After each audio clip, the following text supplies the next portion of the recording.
ಪಂಚರಾಜ್ಯಗಳ ಫಲಿತಾಂಶ ಹೊರಬೀಳ್ತಾ ಇದ್ದಂತೆ ದೇಶದ ಜನರಿಗೆ ಬಿಗ್ ಶಾಕ್ ಎದುರಾಗಿದೆ. ಕಾರಣ ಜನ ಆತಂಕದಲ್ಲಿದ್ರಲ್ಲ, ಪೆಟ್ರೋಲ್ ಡೀಸೆಲ್ ಸಿಗುತ್ತಾ ಸಿಗಲ್ವಾ, ಸಿಕ್ಕರೂ ಕೂಡ ರೇಟ್ ಜಾಸ್ತಿ ಆಗುತ್ತಾ ಅಂತ ಅಂಥದ್ದೊಂದು ಆತಂಕ ನಿಜ ಆಗ್ತಾ ಇದೆ. ಪಂಚರಾಜ್ಯಗಳ ಫಲಿತಾಂಶದ ಬಳಿಕ ದೇಶದ ಜನರಿಗೆ ಬಿಗ್ ಶಾಕ್. ಸದ್ದಿಲ್ಲದೆ ಜನರಿಗೆ ಶಾಕ್ ಕೊಡುತ್ತಾ ಕೇಂದ್ರ ಸರ್ಕಾರ. ಯಾವ ವಿಚಾರಕ್ಕೆ? ಪೆಟ್ರೋಲ್ ಡೀಸೆಲ್ ವಿಚಾರಕ್ಕೆ.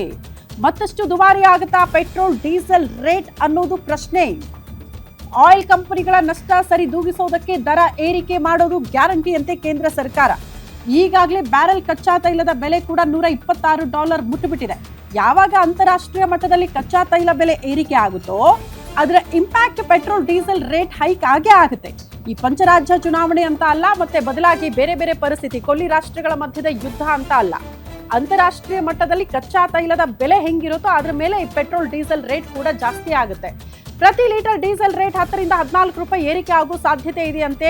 ಪೆಟ್ರೋಲ್ ಡೀಸೆಲ್ ದರ ಏರಿಕೆ ಆದ್ರೆ ಅಗತ್ಯ ವಸ್ತುಗಳ ರೇಟ್ ಆಟೋಮೆಟಿಕ್ ಆಗಿ ಜಾಸ್ತಿ ಆಗುತ್ತೆ. ಕಾರಣ ಸರಕು ಸಾಗಾಣೆಗಳ ವೆಚ್ಚ ಕೂಡ ಜಾಸ್ತಿ ಆಗುತ್ತೆ. ಹಾಗಾಗಿ ಜನರಿಗೆ ಯಾವ್ದಾದ್ರು ವಸ್ತುಗಳು ಬಂದು ತಲುಪಬೇಕಂದ್ರೆ ಅಲ್ಲೆಲ್ಲ ಕೂಡ ಜಾಸ್ತಿ ಆಗಿರುತ್ತೆ ಅನ್ನೋ ಕಾರಣ ನಾವು ಕೂಡ ಅಲ್ಲಿ ರೇಟ್ ಜಾಸ್ತಿ ಕೊಡಬೇಕಾಗುತ್ತೆ. So interlink petrol diesel rate ಜಾಸ್ತಿ ಆದ್ರೆ ಅದರ ಇಂಪ್ಯಾಕ್ಟ್ ಬಹುತೇಕ ವಲಯಗಳಿಗೆ ಆಗಲಿದೆ.